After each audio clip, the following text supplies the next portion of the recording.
ഇന്ന് നമുക്ക് ഉഴുന്നൊന്നും ചേർക്കാത്ത ഇൻസ്റ്റന്റ് ആയിട്ട് ഉണ്ടാക്കിയെടുക്കാൻ പറ്റിയിട്ടുള്ള ഒരു ദോശയുടെ റെസിപ്പി നോക്കാം. അപ്പൊ ഇതിലേക്ക് നമുക്ക് അരി കുതിർക്കേണ്ട ആവശ്യമൊന്നുമില്ല കേട്ടോ. അരിപ്പൊടി വെച്ചിട്ടാണ് ഈ ഒരു ദോശ റെഡിയാക്കി എടുക്കുന്നത്. പെട്ടെന്ന് ഉണ്ടാക്കിയെടുക്കാം. മാവ് റെഡിയാക്കി ഉടനെ തന്നെ ചുട്ടെടുക്കുകയും ചെയ്യാം. അപ്പൊ ഇത് റെഡിയാക്കാൻ വേണ്ടിയിട്ട്, മാവ് റെഡിയാക്കി എടുക്കാൻ വേണ്ടിയിട്ട് മിക്സിയുടെ ജാർ എടുത്തിട്ടുണ്ട്. അതിലേക്ക് ഒരു 1/2 കപ്പ് അരിപ്പൊടി ചേർത്ത് കൊടുക്കാം. ഇടിയപ്പത്തിനും നമ്മുടെ പത്തിരിക്കൊക്കെ എടുക്കുന്ന അരിപ്പൊടിയാണ് കേട്ടോ എടുത്തിട്ടുള്ളത്. ഇതിലേക്കൊരു 1/4 കപ്പ് ഗോതമ്പ് പൊടിയാണ് ചേർത്ത് കൊടുക്കുന്നത്. ഇനി ഇതിലേക്കൊരു 1/2 കപ്പ് ചോറ് ചേർത്ത് കൊടുക്കുന്നുണ്ട്. പിന്നെ 1/4 കപ്പ് തൈര് കൂടെ ചേർത്ത് കൊടുക്കാം. ഇനി ഇതിലേക്ക് പാകത്തിനുള്ള ഉപ്പും 1/4 ടീസ്പൂണ് ബേക്കിംഗ് സോഡ കൂടെ ചേർത്ത് കൊടുത്തിട്ട് ആവശ്യത്തിനുള്ള വെള്ളം ഒഴിച്ചു കൊടുത്ത് അരച്ചെടുക്കാം. അപ്പൊ വെള്ളം നോക്കിയിട്ട് ചേർത്ത് കൊടുക്കണം കേട്ടോ. ഓരോ പൊടിക്കനുസരിച്ചിട്ടും വെള്ളത്തിന്റെ അളവിൽ അങ്ങോട്ടും ഇങ്ങോട്ടൊക്കെ മാറ്റം ഉണ്ടാവും. അപ്പൊ ഞാനിവിടെ 1 കപ്പ് വെള്ളമാണ് മൊത്തത്തിൽ എടുത്തിട്ടുള്ളത്. അപ്പൊ ആദ്യം ഒരു 1/4 കപ്പ് ഒഴിച്ചിട്ട് നമുക്ക് അടിച്ചു നോക്കിയിട്ട് ആവശ്യത്തിന് ചേർത്ത് കൊടുത്താൽ മതി കേട്ടോ. അങ്ങനെ നമ്മുടെ ദോശമാവ് ഇവിടെ റെഡി ആയിട്ടുണ്ട്. അപ്പൊ എനിക്കിവിടെ 1 കപ്പ് വെള്ളമാണ് കേട്ടോ ഈ ഒരു മാവിലേക്ക് ആവശ്യമായി വന്നിട്ടുള്ളത്.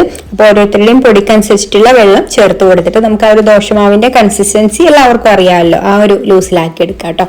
അപ്പൊ ഇതാണ് നമ്മുടെ ദോശമാവ്. ഇനിയിപ്പോ നമ്മളത് ഉടനെ തന്നെ ചുട്ടെടുക്കാൻ പോവാണ്. റെസ്റ്റ് ചെയ്യാനൊന്നും വെക്കേണ്ട ആവശ്യമില്ല. അപ്പൊ ഞാനിതാ ദോശ ചുട്ടെടുക്കുന്നത് നമ്മുടെ ഇരുമ്പ് ചട്ടിയിലാണ് കേട്ടോ. ഇതിലിങ്ങനെ നല്ലെണ്ണ ഒക്കെ ബ്രഷ് ചെയ്ത് കൊടുത്തിട്ട് അതിലാണ് ചുട്ടെടുക്കുന്നത്. അപ്പൊ നിങ്ങൾക്ക് നോൺ സ്റ്റിക്കിൽ ചുട്ടെടുക്കണം എന്നുണ്ടെങ്കിൽ അങ്ങനെയും ചെയ്യാം കേട്ടോ. പക്ഷെ ഈ നമ്മുടെ പഴയ ദോശ ആകുമ്പോൾ ഒരു പ്രത്യേക ടേസ്റ്റ് ആണ് ഇതിൽ എണ്ണയൊക്കെ പുരട്ടിയിട്ട് ദോശ ചുട്ടെടുക്കുന്ന സമയത്ത്.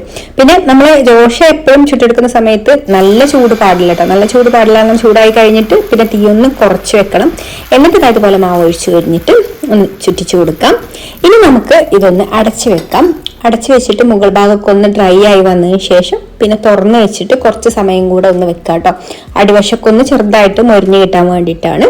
എന്നിട്ട് നമുക്കിത് എടുക്കാം.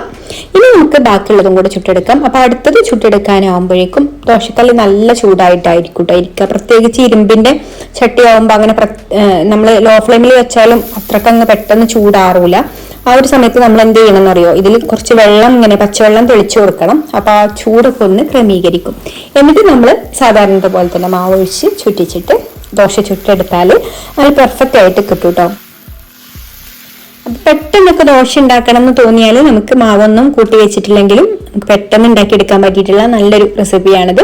അപ്പൊ എല്ലാവർക്കും ഒരു റെസിപ്പി ഇഷ്ടമായിട്ടുണ്ടാകുമെന്ന് വിചാരിക്കുന്നു. ഇഷ്ടമായിട്ടുണ്ടെങ്കിൽ ലൈക്ക് ചെയ്യാനും ഷെയർ ചെയ്യാനും അതുപോലെ തന്നെ നമ്മുടെ ചാനൽ സബ്സ്ക്രൈബ് ചെയ്യാതെ കാണുന്ന കൂട്ടുകാരാണെങ്കിൽ ഒന്ന് സബ്സ്ക്രൈബ് ചെയ്യാനും കൂടി മറക്കരുത് കേട്ടോ. അപ്പൊ ഇനി മറ്റൊരു നല്ല റെസിപ്പിയുമായിട്ട് അടുത്ത വീഡിയോയിൽ കാണാം. Thank you for watching.